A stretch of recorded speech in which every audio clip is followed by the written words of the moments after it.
اس زمین پر انسانوں کے جانچنے کے دو پیمانے ہیں۔ ایک پیمانہ انسانوں کا بنایا ہوا ہے اور ایک پیمانہ اللہ کا بنایا ہوا ہے۔ اور یہ بات ایمان والوں کے لیے تو بلا کسی جھجک کے واضح ہے کہ اللہ کا بنایا ہوا جو پیمانہ ہے وہ صحیح ہے اور انسانوں کا بنایا ہوا جو پیمانہ ہے وہ ٹوٹل غلط ہے۔ انسانوں کا بنایا ہوا پیمانہ کیا ہے؟ کسی کو جانچنے کا وہ دیکھتے ہیں کہ مادی اعتبار سے اس کے پاس کیا ہے،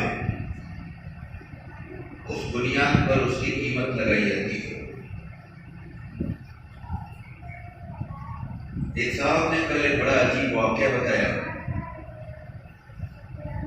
کہ کہنے لگے ایک عورت سے جھگڑنے لگی،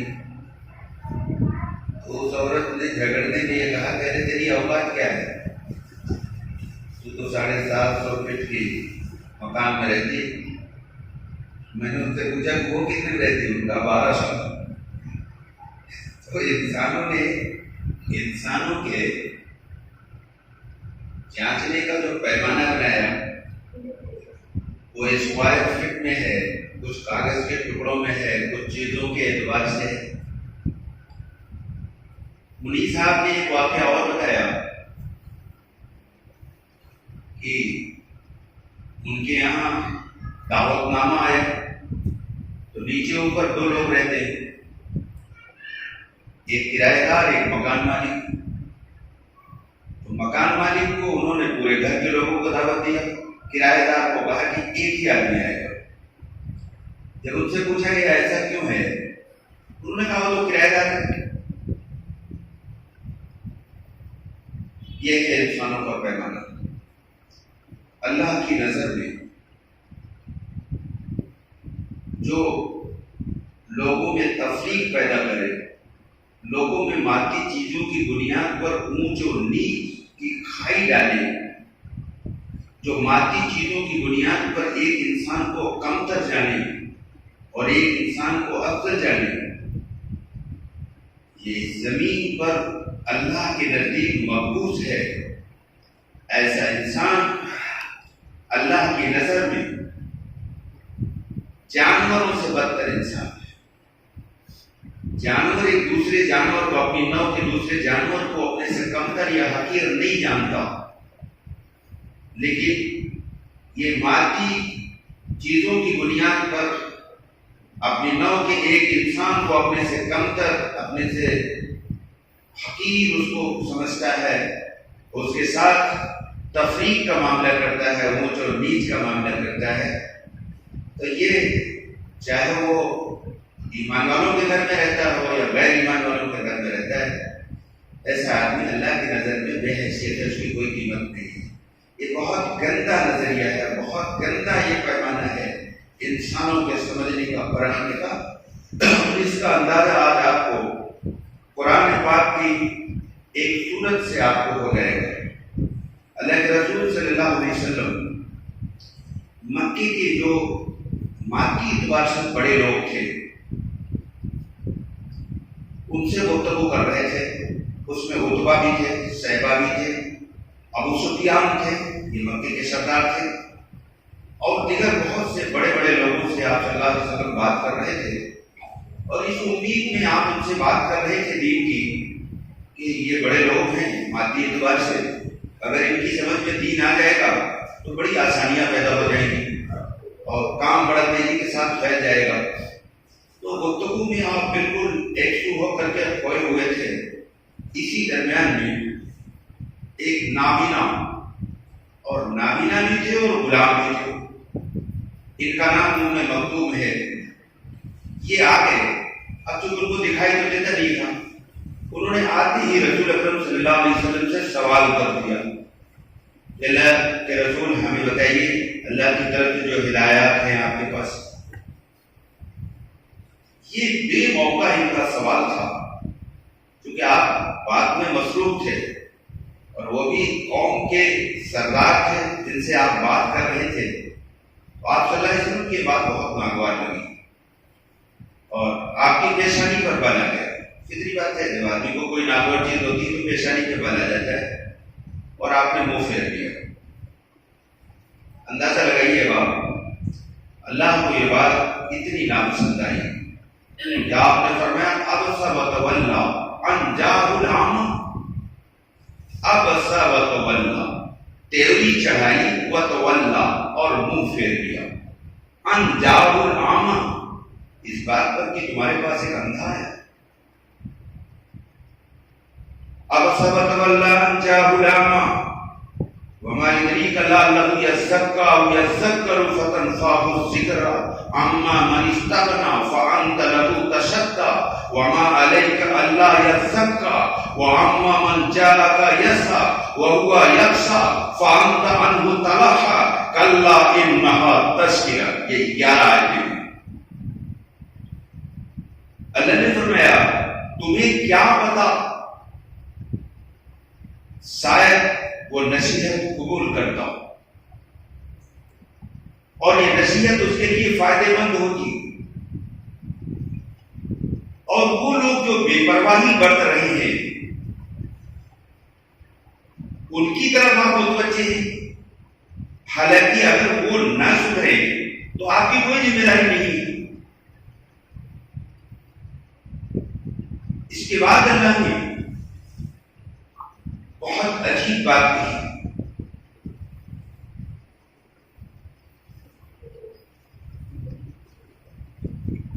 جو ذہن سے اس وقت بات نکل رہی ہے اس کا مفہوم عرض کر دے رہا ہوں کہ وہ شخص جو دوڑا ہوا آپ کے پاس آیا اور اللہ سے ڈرتا ہے، دوڑا ہوا آیا بھی اور اللہ سے ڈرتا ہے، اس سے آپ بے رخی برت رہے ہیں. یہ بالکل وہی ترجمہ کر رہا ہوں، ذہن سے نکل گیا تھا، اللہ نے یاد دلایا کہ جو دوڑتا ہوا آیا اور اللہ سے ڈرتا ہے وہ ہوا یکسا، اور وہ اللہ سے ڈرتا ہے، اس سے آپ بے رخی برت رہے ہیں. کلا، ہرگز ایسا نہیں ہے، انہا تذکرہ، یہ تو اللہ کی طرف سے نصیحت ہے. وہ رسول جن کے بلند مرتبے اور بلند اخلاق کی تعریف خود قرآن میں اللہ نے کیا انک لعلی خلق عظیم، لیکن یہ اخلاق کا اتنا اونچا مقام ہے، اتنا اونچا درجہ ہے کہ یہاں پر پہنچنے کے لیے رحمت للعالمین کو بھی رب کی طرف سے رہنمائی کی ضرورت پیش آئی. اس واقعے کا اللہ کے نبی صلی اللہ علیہ وسلم پر کتنا اثر ہوا اور اس کا پوری زندگی آپ پر اس کا اثر رہا، اور اثر ہی نہیں رہا، اس کو پھر عملی طور پہ عملی جامہ پہنایا. اور یہ ایک زمانے تک بہت وقفے تک صحابہ کے اندر رہا، صحابہ کے بعد بھی تھوڑا تھوڑا کم ہونے لگا. یہ بہت عجیب بات ہے کہ اللہ کے نبی اپنی کسی ذاتی غرض کی وجہ سے ناگواری نہیں کی. اللہ واسطے آپ اللہ کا پیغام مکے کے سرداروں کو پیش کر رہے تھے. اس درمیان میں ام مکتوم نابینا جو غلام بھی تھے، غریب بھی تھے، نابینا بھی تھے، انہوں نے اس گفتگو کے درمیان میں سوال کیا تو اللہ کے نبی صلی اللہ علیہ وسلم کو ناگواری ہوئی، اپنی ذات کی وجہ سے بھی، دین کی وجہ سے، کہ بیچ میں یہ مداخلت کر رہے ہیں اور اگر ان سے میں مسلسل بات کروں گا تو ہو سکتا ہے وہ لوگ ایمان لائیں. تو اللہ واسطے یہ ناگواری ہو گئی، کوئی دنیاوی بات نہیں تھی، دنیاوی وجہ نہیں تھی. لیکن جو جتنا بڑا ہوتا ہے اسی اعتبار سے اس کے ساتھ اصول اور ضوابط بھی ہوتے ہیں. امام الانبیاء کے اعلیٰ مقام اور معیار کے اعتبار سے اللہ کو یہ بات ناپسند آئی. اس پر اللہ نے یہ پوری سورہ عبس نازل فرمائی جس میں میں نے 11 آیت تک پڑھی، اور یہ پوری 11 آیت میں صرف ام مکتوم نابینا سے متعلق بحث کر رہی ہے. یہ ساری آیت ہم اور آپ کس کھیت کی بولی؟ جب امام الانبیاء نے ایک نابینا غلام مفلس انسان کے بے محل سوال پر ناگواری کا اظہار کیا تو اللہ کو یہ بات ناپسند آئی. اب آپ ذرا اندازہ لگائیں ہم لوگ بالکل نارمل حالت میں ٹھیک ٹھاک حالت میں بیٹھے ہوئے ہیں، اور اس حال میں ہم مادی چیزوں کی بنیاد پر لوگوں میں تفریق پیدا کریں، لوگوں میں اونچ اور نیچ کا ماحول قائم کریں، اس کو اللہ پسند کر لے گا؟ ایک صحابی نے حضور صلی اللہ علیہ وسلم سے پوچھا تھا کہ اللہ کے نبی تکبر کیا ہے؟ فرمایا دوسروں کو کمتر سمجھنا۔ توجہ چاہتا ہوں، اللہ کے رسول نے فرمایا دوسروں کو کمتر سمجھنا اور حق کو جھٹلانا، یہ دو چیزیں جس کے اندر پائی جائیں وہ متکبر ہے۔ آج مسلمانوں میں عمومیت کے ساتھ یہ بیماری، میرا یہ عنوان آج کے بیان کا نہیں تھا، کل میں اتفاق سے بیٹھا ہوا تھا، بہار سے آیا تھا اور 3 رات کا جگا ہوا تھا، تھکا ہوا تھا، اور میں یہ بھی سوچ رہا تھا جنوں میں کیا بیان کروں گا، میں نے تو کچھ دیکھا بھی نہیں ہے۔ اتنے میں ایک آدمی آ گیا، اللہ نے بھیج دیا اور اس نے مجھ سے کچھ واقعات بتایا، میں نے کہا بس جزاک اللہ، کل کا بیان یہی ہوگا۔ بڑا احساس ہوا مجھے، بڑا صدمہ ہوا کہ آج امت کہاں پہنچ گئی جس کی اسلام میں کوئی گنجائش نہیں ہے، قطعاً گنجائش نہیں ہے۔ وہ آج مسلمانوں کے یہاں وہ چیز قابل فخر ہو گئی کہ مادی چیزوں کی بنیاد پر ایک آدمی کو نیچ سمجھا جائے اور ایک آدمی کو اونچا سمجھا جائے، اور وہ اپنے کو مسلمان کہتا ہے، یہ متکبر ہے، اور قرآن آواز دیتا ہے واللہ لا یحب المتکبرین، اللہ متکبر کو پسند نہیں کرتا۔ اگر اس اسٹیٹ کا حاکم تمہیں ناپسند کر دے تو اس محلے میں رہ نہیں سکتا کوئی۔ کائنات کا حاکم رب العالمین ہے، وہ جس کو ناپسند کر دے اس کا کیا ہوگا؟ اس دنیا میں بھی وہ تمام ٹھیکروں کے انبار کے باوجود ذلت اور رسوائی کی اور بے چینی کی زندگی گزارے گا، اور موت کے بعد ایسے متکبر کا ٹھکانہ اللہ نے جہنم بتایا، الیس فی جہنم مثوی للمتکبرین، کیا بڑائی رکھنے والوں کا ٹھکانہ جہنم نہیں ہے؟ اور یہ ام مکتوم نابینا کا اس واقعے کے بعد اللہ کے رسول اتنا احترام کرتے تھے، جب وہ آتے تھے تو آپ فرماتے تھے اہلا و سہلا مرحبا، اور ان کا احترام کرتے تھے اور فرماتے تھے یہ وہ ہے جس کے احترام کا حکم میرے رب نے دیا۔ خالی اتنا ہی نہیں کیا کہ احترام کر دیا، اللہ کے رسول مدینہ چھوڑ کر باہر جب جانے لگے تو ام مکتوم نابینا کو اپنا قائم مقام بنایا، نائب بنایا، انگریزی میں کہیں گے اپنا اسسٹنٹ بنایا۔ چاہے ام مکتوم نابینا میں مدینے سے باہر کسی کام سے جا رہا ہوں چند دن کے لیے، تب تک مدینہ میں جو میں کام کرتا تھا امامت وغیرہ، اے ام مکتوم نابینا یہ سارا کام اب تم کرنا، مدینے کا پورا نظم اب تم دیکھنا۔ یہ کون تھے بھائی؟ غلام تھے۔ نبی نے پوری دنیا کے انسانوں کو بتا دیا خدا اور اس کے رسول کی نظر میں مادی چیزوں کی کوئی حیثیت نہیں ہے، بلکہ حیثیت تو صرف اس کی اللہ اور رسول کی نظر میں ہے۔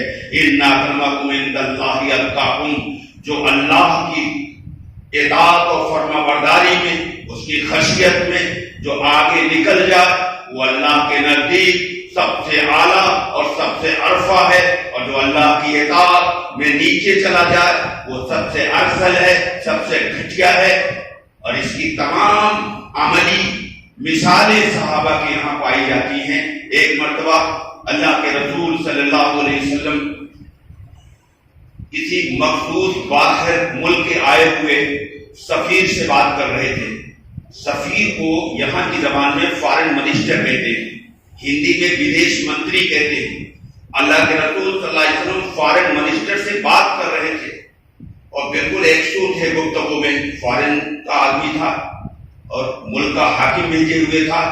اتنے میں ایک بوڑھی عورت جو بہت ہی کمزور اور چہرے سے بہت ہی مفلس نظر آ رہی تھی، مفلسی جو ٹپکتی ہے نظر آ رہی تھی، اور بڑا لاغر جسم تھا اور بہت زیادہ عمر رسیدہ تھی۔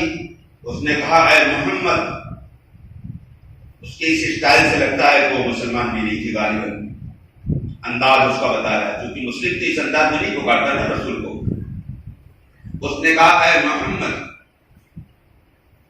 اللہ کے رسول اس فارنر کو بول گئے، تم منسٹر ہو گئے، اپنے گھر کو ہو گئے. ایک بوڑھی عورت نے پکارا، پیغمبر نے فارن منسٹر کی گفتگو کو چھوڑ دیا، پورے مجمع کو چھوڑ دیا اور بوڑھی عورت کی طرف ایک دم مخاطب ہوئے. فرمایا ماں کیا بات؟ وہ فارن منسٹر دیکھ رہا تھا، کیونکہ اس نے اپنے بادشاہوں کو بھی دیکھا تھا. اس نے جب نبی کا یہ پیار بھرا، محبت بھرا یہ انداز دیکھا کہ میں فارن منسٹر ہوں، مجھے چھوڑ کر کے ایک بوڑھی ضعیف مفلس عورت کی آواز پر پوری طرح اس کی طرف متوجہ ہو گئے. وہ اتنا متاثر ہوا، اس نے کہا یہ عمل اللہ کے رسول کے علاوہ کوئی نہیں کر سکتا، یہ بے شک اللہ کے رسول ہے، ان کا عمل یہ بتا رہا ہے کہ یہ رسول ہے. ایک مرتبہ ایک صحابی کو اللہ کے راہ میں روانہ کرنے لگے. تو اللہ کے نبی اس صحابی کی معاذ نام ہے ان کا، گھوڑے کی لگام پکڑ کے چل رہے تھے. کون چل رہا ہے؟ خادم گھوڑے پر بیٹھا ہوا ہے، امام الانبیاء خادم کے گھوڑے کی لگام پکڑ کے چل رہے تھے. توجہ چاہتا ہوں.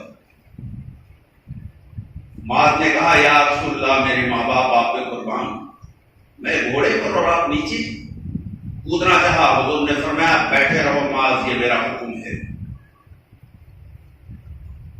اور میں یہ جو پیدل تمہارے گھوڑے کی رکاب پکڑ کے چل رہا ہوں اللہ کی رضا کے لیے چل رہا ہوں. اللہ تفریق اور بڑائی کو پسند نہیں کرتا. پیغمبر کا انداز کو دیکھو، فرمایا اللہ بڑائی اور تفریق کو پسند نہیں کرتا. میں گھوڑے کی لگام پکڑ کر مجاہد اس لیے چل رہا ہوں تاکہ میرا رب مجھ سے راضی ہو جائے. اللہ کے نبی نے بڑائی اور اونچ اور نیچ اور تفریق کو پیروں سے روند دیا. جس بڑائی کو، جس اونچ اور نیچ کو پیغمبر روند دیے، صحابہ نے روند دیا، آج انہی کے ماننے والے اس کو پھر سے ترقی دے رہے ہیں. آج پھر سے اس معاشرے میں اونچ اور نیچ پھیلا رہے ہیں، آج تفریق پیدا کر رہے ہیں، اور یہ اپنے کو مسلمان کہتے ہیں. میرے دوستو، اللہ کے نبی جب مسجد نبوی میں بیٹھتے تھے، اتنے واقعات ہیں کہ میں نے ان سے کہا کہ آپ نے اتنا دردناک بات بتا دیا کہ یہ تمام مضامین پڑھنے لگے. اللہ کے نبی جب مسجد نبوی میں بیٹھتے تھے تو باہر سے آنے والا یہ جان نہیں پاتا تھا کہ رسول کون ہے. پوچھتا تھا کہ رسول کون ہے، تو لوگ اشارہ کرتے تھے آپ کی طرف. کیوں نہیں پہچان پاتا تھا؟ آج تو بڑے آدمی کی کرسی الگ ہوتی ہے، آدمی دور سے جان جائے گا کہ یہ اس کا مالک ہے، اس کی کرسی بتاتی ہے.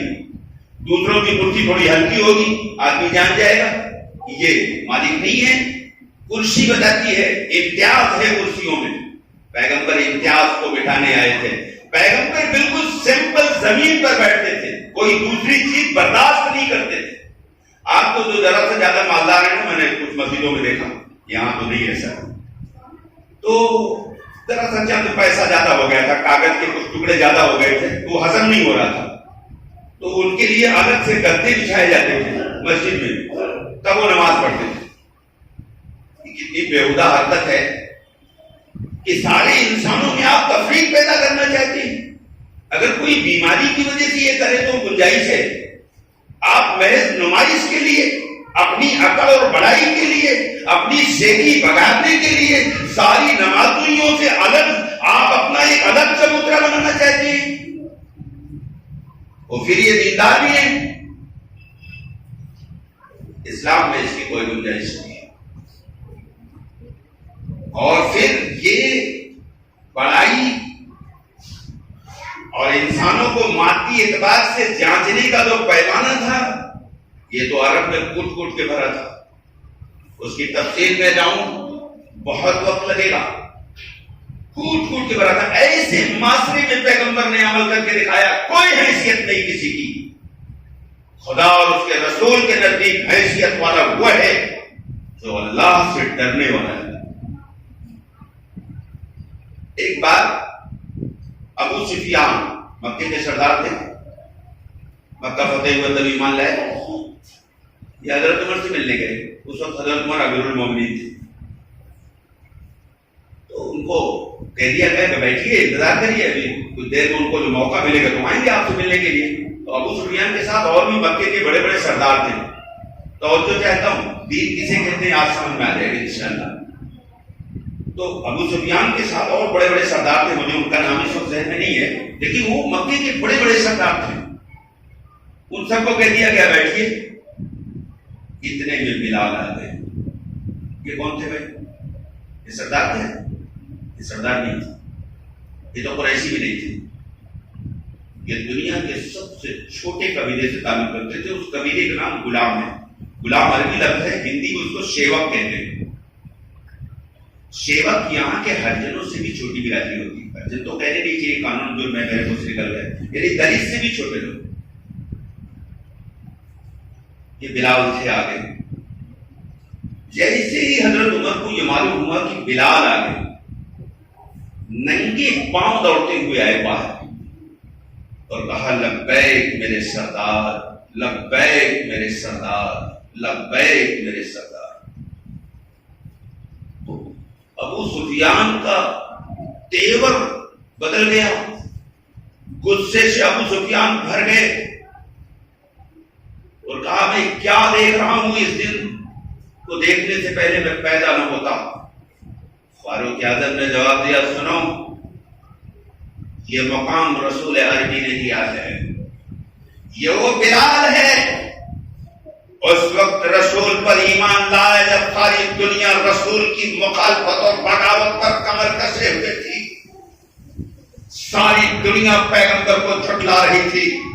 بلال اس وقت نبی کی توحید قبول کر چکا تھا، اور جب ظلم کے پہاڑ برس رہے تھے بلال کی شرح تھی احد احد احد۔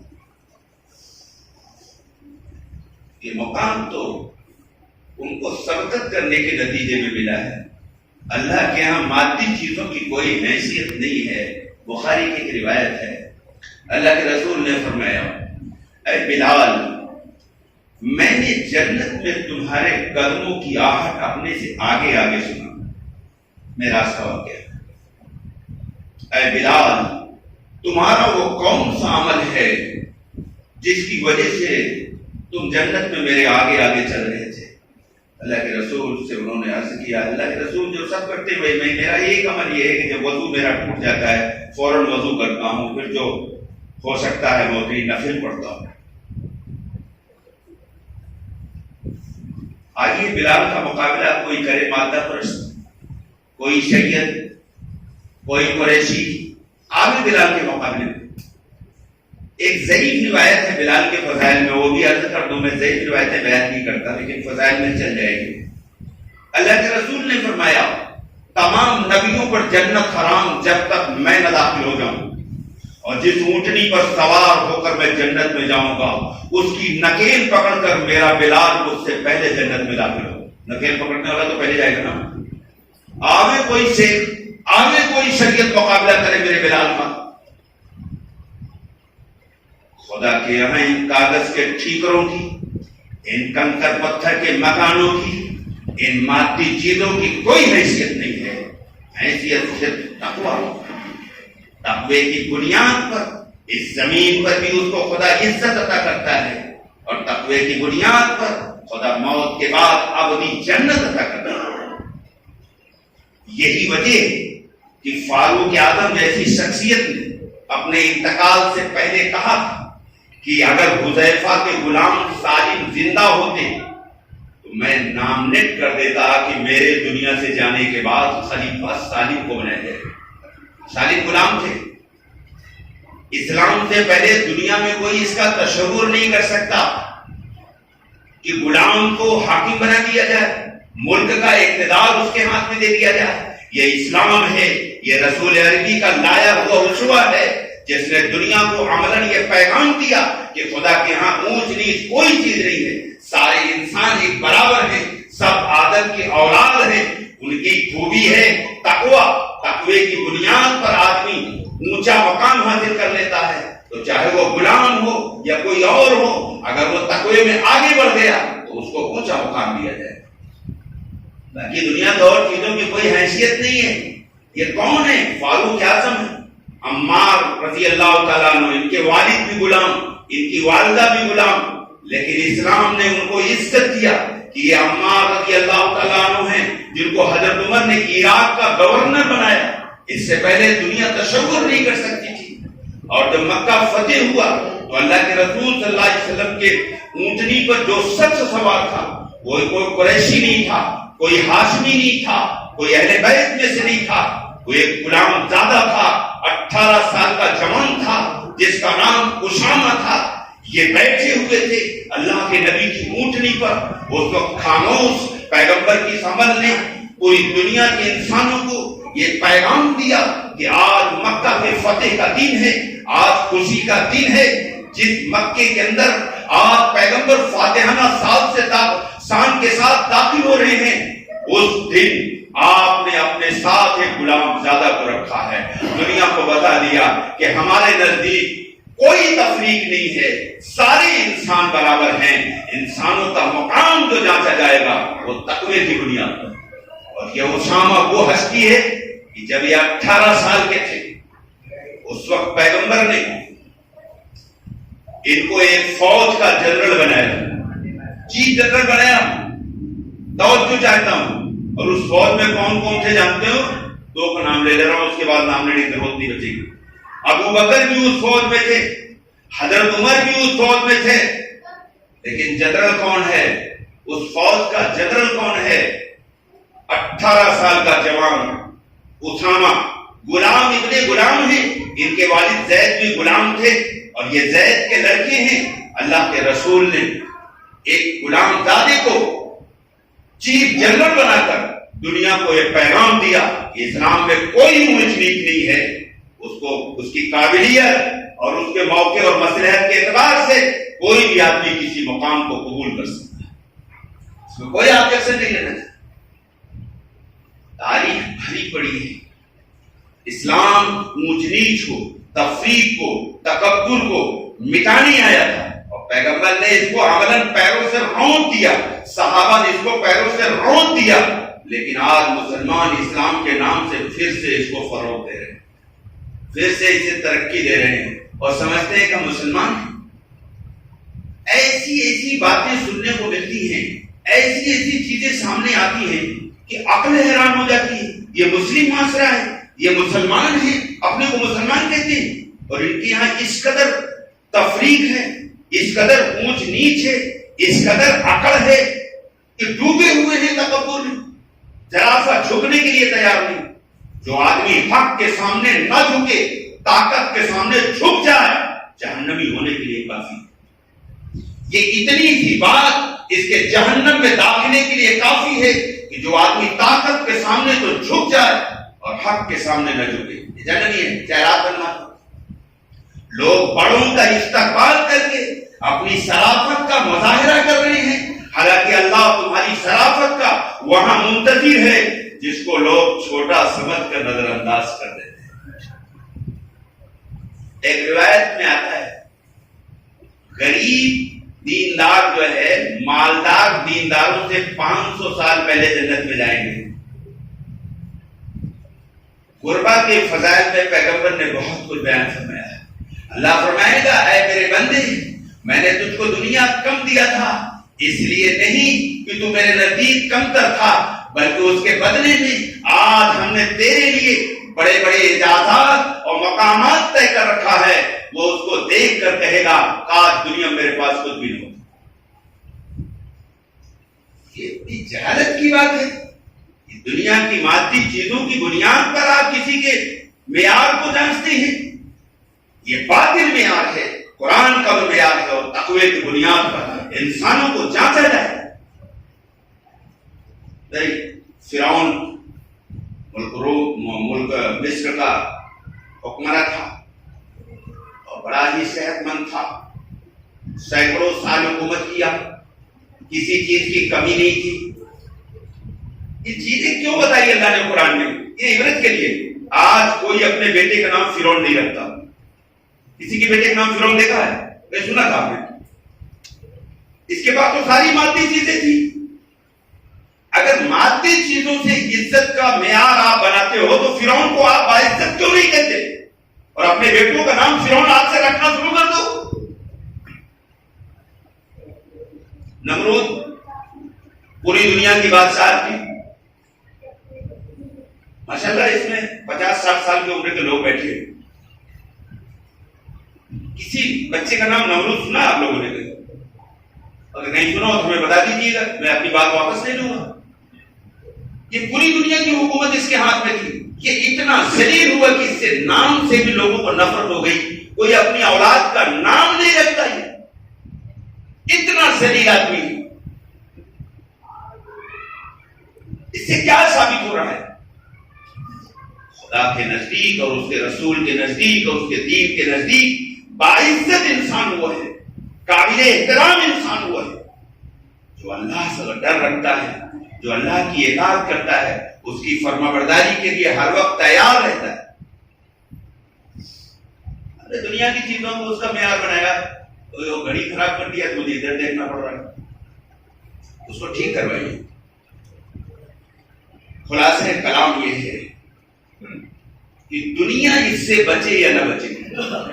لوگ کہتے ہیں نا ارے اس زمانے میں کہاں ہے, یہ بہت گندا جملہ ہے, اس لیے میں اصل بات پہ آ رہا ہوں. دنیا اس سے بچے یا نہ بچے, ہم عزم کریں کہ ہمیں اس سے بچنا ہے, ہمیں اس سے بچنا ہے. اور پاس پڑوس میں کوئی ایسی حرکتیں کر رہا ہے تو وہاں ایکسائٹیڈ نہ ہوئیے, بلکہ اپنے دل کو سمجھائیے کہ یہ بیمار ہے. میں نے پچھلے جمعے کو بھی کہا تھا, وہ دیدی والی بات میرے دل میں اتر گئی. مجھے لگتا ہے وہ زندگی میں کبھی نہیں بھولے گی, وہ موت تک نہیں بھولوں گا میں. اتنی بہترین بات دیدی نے کہی کہ جب تمہیں کوئی غصہ کرے تو اپنے دل کو کہو کہ بیمار ہے. غصہ تو بیماری آدمی کرتا ہے.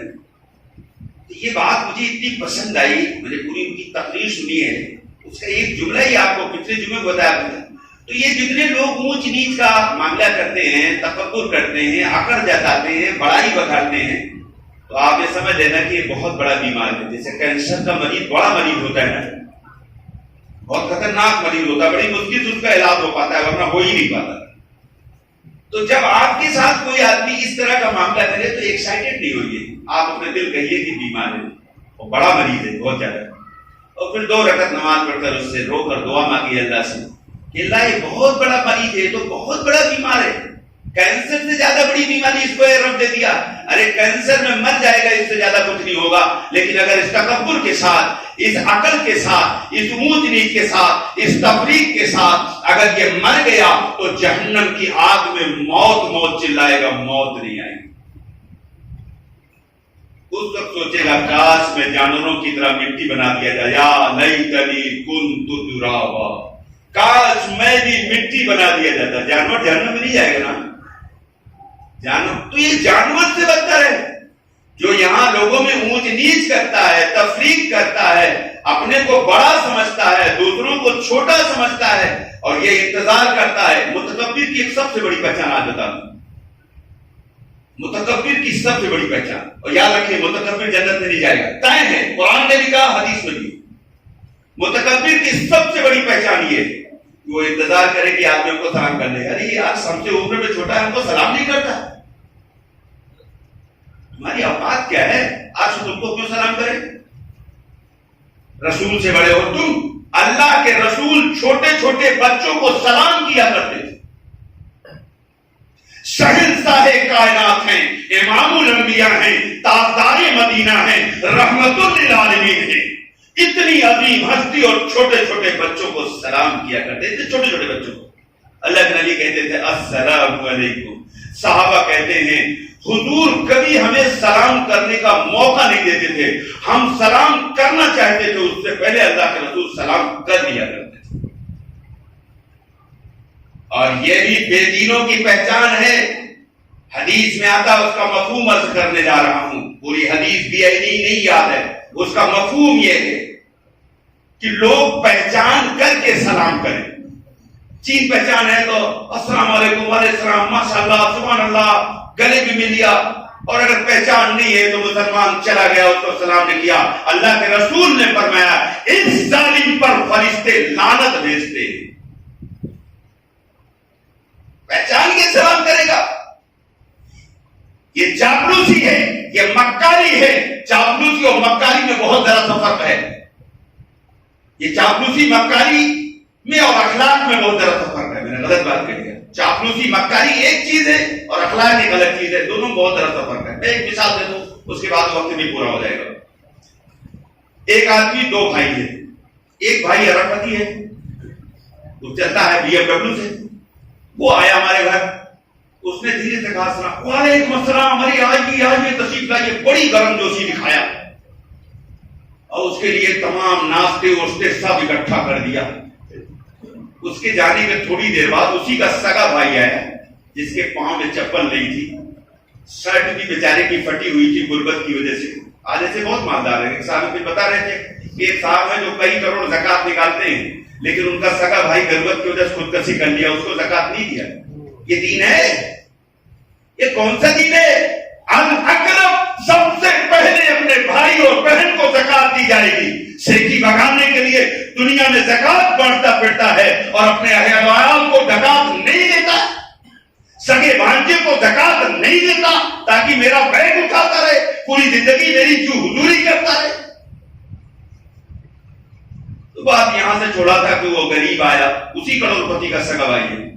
اس نے کہا السلام علیکم, جواب نہیں دیا, انسنے بن گئے. اس نے پھر کہا السلام علیکم, وعلیکم السلام, جیسے مر گیا ہے. اتنا دھیرے سے بول رہا ہے. ارے بھائی, ابھی اس کا سگا بھائی آیا تھا تو بڑا تقاق سے گرم جوشی دکھا رہے تھے اور موسافہ بھی کر رہے تھے, ناشتہ بھی کرا رہے تھے. ارے اسی کا تو سگا بھائی ہے. اس کا احترام اگر تیرے اندر دین ہوتا, تیرے اندر ایمان ہوتا, تو خدا کی قسم اس مالدار سے 100 گنا زیادہ اس کا احترام کرتے. اس لیے قرآن کہتا ہے ارائیت الذی یکذب بالدین فذلک الذی یدعو الیتیم. تم نے بے دین کو دیکھا, یہ وہ ہے جو یتیم کو دھکے دیتا ہے اور غریبوں کو کھلانے کی ترغیب نہیں دیتا. تو غریب کو کھلانا تو دور کی بات ہے, تو غریب کے سلام کا جواب نہیں دیتا. تو سورہ ماؤن میں اللہ نے اعلان کیا کہ یہ بے دین ہے. چاہے جتنی بڑی ٹوپی ہو, چاہے جتنا بڑا کرتا ہو, چاہے جتنی اپنی ظاہری اعمال کا خوبر دکھاتا ہو, لیکن قرآن کہتا ہے یہ بے دین ہے. جو غریب کو کھلانے کی ترغیب نہ دے, قرآن کہتا ہے یہ بے دین ہے. اصل میں قرآن تو سمجھتے نہیں نا, جھوم کے پڑھنے کے لیے قرآن نہیں آیا. قرآن تو سمجھنے کے لیے آیا. پوری زندگی میں اگر ایک مرتبہ بھی پورا قرآن سمجھ کر نہیں پڑھا تو میں سمجھتا ہوں یہ بہت بڑا مجرم ہے. اور کہیں اللہ نے میدان محشر میں سے پوچھ لیا کہ کیا میری یہ کتاب تیری دوسری کتابوں سے کمتر تھی کہ تو نے دنیا کی تمام کتابوں کو سمجھنے میں 2 بجے رات تک پڑھا. تم نے بایولوجی 2 بجے رات تک پڑھا, فزکس پڑھا, کیمسٹری پڑھا, باٹنی پڑھا, میتھ پڑھا, ہسٹری پڑھا, دنیا کے تمام علوم پڑھا. میری یہ کتاب جو پوری دنیا کے انسانوں کو جہنم سے بچنے کی ترکیب بتا رہی تھی, دنیا میں سکون اور امن کا فارمولا بتا رہی تھی, وہ کتاب تیری کتابوں سے کمتر تھی. اسے نہیں سمجھا. دنیا میں کوئی کتاب بغیر سمجھے پڑھی جاتی ہے. خدا کی کتاب بغیر سمجھے پڑھنے کا فیشن ہو گیا ہے. یہ کون سا دین ہے بھائی؟ اللہ ہمیں سمجھ عطا فرمائے. اور یہ تفریق, اونچ نیچ, دنیا عمل کرے یا نہ کرے, ہم جتنے ہیں یہ سب نیت کر لیں کہ آج سے کسی کو اونچ نیچ نہیں کریں گے. ہر ایک کے ساتھ انصاف کریں گے, ہر ایک کے ساتھ محبت کریں گے, ہر ایک کے ساتھ ہمدردی. ہاں, غریبوں کے ساتھ زیادہ محبت کریں گے, غریبوں کے ساتھ زیادہ محبت. ہم الٹا کرتے ہیں, مالدار ہے تو آگے پیچھے, غریب ہے تو سلام کا جواب نہیں. یہ دین نہیں, یہ تو نفاق ہے. اللہ سمجھ عطا فرمائے. سنتیں پڑھ لی.